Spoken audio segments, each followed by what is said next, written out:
All right, guys, welcome back to another video on our channel. Today we have a pretty special one for you. So right here behind me, we have the two, I would say, famous generations of the Toyota Supra.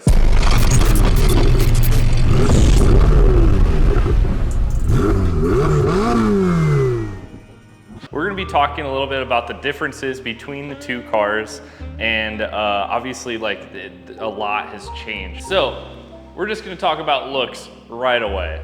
The Mark IV is probably one of the sexiest cars ever made, and the Mark V generation obviously follows suit with sharing a lot of these very round, bulbous, and just very attractive body lines. Everybody knows when you see a Mark IV Supra, you're not mistaking it for anything else. Now, with the Mark V being a collaboration car with BMW, there's obviously a lot of styling cues that share between the BMW Z4s and the Toyota. But in my personal opinion, you're not going to be seeing that on the outside when you see a Toyota Supra drive by. One thing that I will say is obviously the rear end on the Mark V has even more exaggeration based off of what the Mark IV had. So styling wise, they share a lot in that department, but the front end is very much so different, I would say. You're not really getting a whole lot of, let's say, callbacks from the old car or paying homages to the old car with the Mark V. Now, being in the front end, let's open the hood here and discuss some differences. Obviously, the Mark IV, we all know it. It's famous for the 2JZ. In the US, we got a non-VVTi 2JZ motor. These are 3 liters. And you can see on this particular car, it is extensively modified. This one still has the stock bottom end on the car with a few bolt-ons, of course. The cylinder head has been rebuilt, and head studs and stuff like that to make sure that the head does not lift off the short block because of this massive old school gear turbo. This car right now pushes around 800 to 900 horsepower on the factory setup. Now, moving over to the Mark V Supra. The one thing that you're always gonna see with any new car, nothing. You're never gonna see anything in the engine bay because they wanna hide everything. So obviously right here you have the B58 engine. This is the 6-port. So this is the newer generation A91 Supra. But when you pop open the engine bay on a newer car, you're just not gonna see much. I mean, obviously the Mark IV is modified and you're gonna see that turbo and everything right away. But even on this case, like if we did bolt-ons and everything to this car, you still wouldn't see that much happening. Now, there is these engine covers, of course, that you can kind of just take off, right? But even if we take that off, there's nothing really attractive about that, guys. 2 things in common. They're inline 6s and they're 3 liters. So the new Supra does obviously share that with the Mark IV, but that's kind of where the similarities die off a little bit. Now, horsepower-wise, bolt-ons and ethanol, we're talking about 500 horsepower. I mean, bolt-ons for a 2JZ, you're doing a little bit more to do that horsepower. You're doing tuning, ECUs, everything like that. Now, obviously, with these, you do need to tune them. And but normal bolt-ons like downpipes, a full catback exhaust, high flow cats, charge piping, even like just like doing the airbox mods, you're getting close to 500 horsepower. And along with that, doing turbo kits and the intake manifolds with intercoolers built in them, water air intercoolers, you're pushing like 700, 800 horsepower on a stock block with no issues. So they do share that same I would say similarity of being absolute monsters on the street, making a bunch of power on a very well-rounded engine. On the 2JZ, you can see everything's right up and center. Pistons are going directly up and down, even with the factory setup. Obviously, you can tell that this is not a factory setup, but once again, reiterating, you can kind of see everything here, and it doesn't make it any more or less serviceable other than the fact that these are just generations, decades apart in technology. Now, we've talked about the engines, let's talk about the transmissions. In this case, this car is a factory 6-speed Supra. So kind of a rare option, but this has the desirable 6-speed transmission that, you know, everybody sets records on, and is actually quite a bit expensive. But the factory 6 speeds in these cars are unstoppable. This particular car is a 95 hardtop twin turbo 6-speed car. So it's actually quite rare. So that is one thing that they have in common as well, is transmissions. Now, it's not the same transmission, but this car is a factory 6-speed Supra. You're gonna start to see these cars becoming more available and at a decent price for what you're getting. So speaking of price, there is a massive elephant in the room, and it starts with the Mark IV. I would say right now that car, if it was you know, cleaned up the paint and we had like a few things changed on it, that car as it sits right now is between a $130,000 to $200,000 car. The Supra market, especially the USDM ones, if it's a twin turbo manual one, just all that sort of stuff, like I'm not gonna get into the nerdy details on why Supras are so expensive, other than the fact that Mark IV Supras are just like, it's like a collector car at this point. And the kind of fun thing about it is you can have a bunch of mods to them and they're still worth so much money. I mean, on this car, Jay, as long as it still has a stock block, that's pretty much all people care. Like it can be a fully built block, as long as it's the block that came with the car, that's really the only thing people care about. It's ridiculous. So, very expensive car.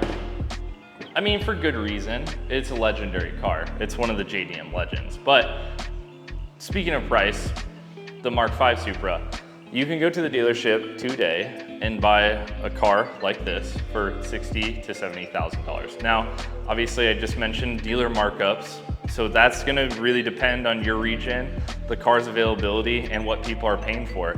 But these cars, you can buy them brand new and you know, finance them, do all that fun stuff, so you can get into a brand new Supra for a pretty low price and like a nice like monthly payment.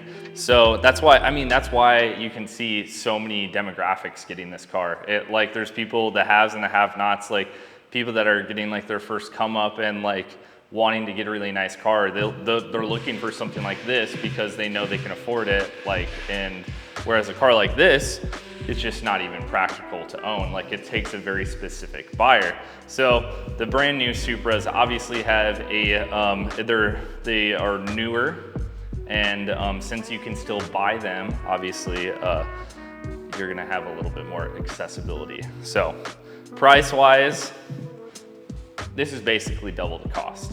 Now, this is gonna get to where the opinions start happening. Which car is worth its weight in gold, right? Yeah, you have two ways to look at this. Two basic ways in my opinion. Did you grow up wanting this car?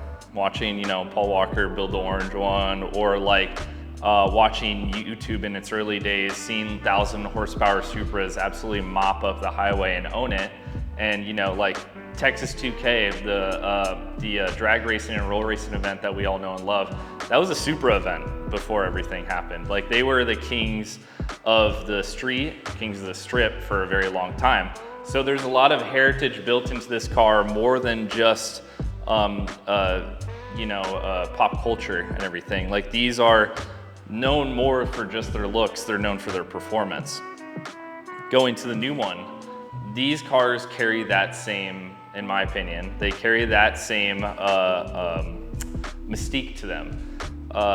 Like we were talking about horsepower before and performance, you're not really missing a whole bunch between the cars. I mean, everybody can say that, oh man, I wish it came with a 2J. Well, first of all, that's just not gonna happen. They're not gonna, it's not gonna be like Subaru making a 25 or 30-year-old engine last for, you know, as long as it did in a brand new car. They had to do something different, and working with BMW, they created something honestly amazing. You can say it's not a Supra or not a Toyota all you want. You can't deny the performance here. These cars, like we were talking about, bolt-ons make a bunch of power, and you're talking about a car that anybody can really get into. So it kind of depends. Weight for weight, you're really like, you're buying with a Mark IV Supra, you're buying into a culture, honestly. You're buying into something that has pre-existed and is special, right? And it's kind of like a lifestyle, whereas this is more of like you're buying, it's a little bit more practical. I hate the term practical when it comes to cars, but it makes a lot more sense to get into something like this with your money. Whether that's worth it to you or to the buyer in general, that's up to the person that's willing to spend that sort of money. I'm gonna tell you right now, owning a Mark IV Supra, no matter the cost, is worth it. I'm not gonna sell it, or if you had to tell me, oh, well, you can go buy 2 of these for the price of this.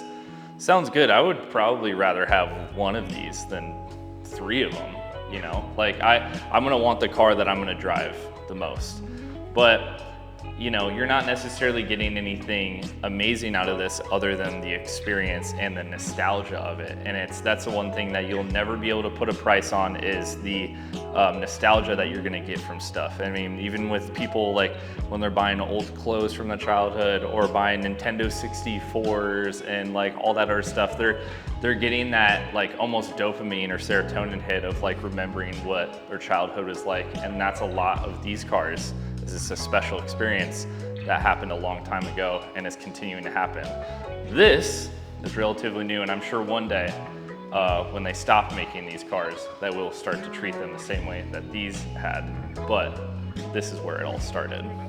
So that's kind of a convoluted way of saying that I don't know which one is worth more, and I don't know which one is actually worth it for the weight in gold. I'm absolutely impressed with the fact that not only these 2 cars, we can have them together today and talk about them for you guys, but the fact that this car exists.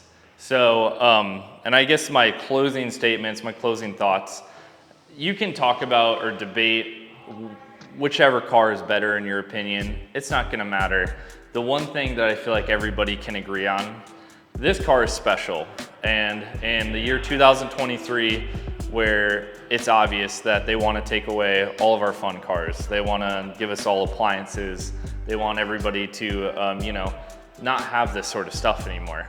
And Toyota is saying, hey, we want you to have these cars still. So I think the A90, you know, the A90s and the A91s, all the Mark V Supras are very special cars, and we're all happy as car guys that they exist. And I think it does a great job reminding us of where the Mark V came from with the Mark IV. So fantastic car, and I think if you can, you should be going to your Toyota dealership and getting yourself one of these. Now, whether you can get a manual one is up to you. It is worth the wait. Even though the car is slower, I would say the driving experience, it makes the car feel faster. I mean, it's more interaction with the car, and it makes the car feel a little bit more human, feel like, you know, you can get a little bit more trouble with it. So all that sort of stuff. And that's one of the reasons why you'd probably want a Mark IV, is because it's more analog. And that's what the manual GR Supra does. So anyways, wrapping things up, I guess I would love to hear what you guys think about these cars and what your opinion is of them. If I have an accurate assessment, or if I'm just jaded in the fact that, you know, it's tough to compare the 2 cars. I personally think styling wise, they did a good job, and it shows a difference in 30 years. And the interior on the new car is just gonna be better in every way. You can't really compare the 2JZ to the B58 engine, other than the fact that they're both monsters of 6 cylinders that are both 3 liters.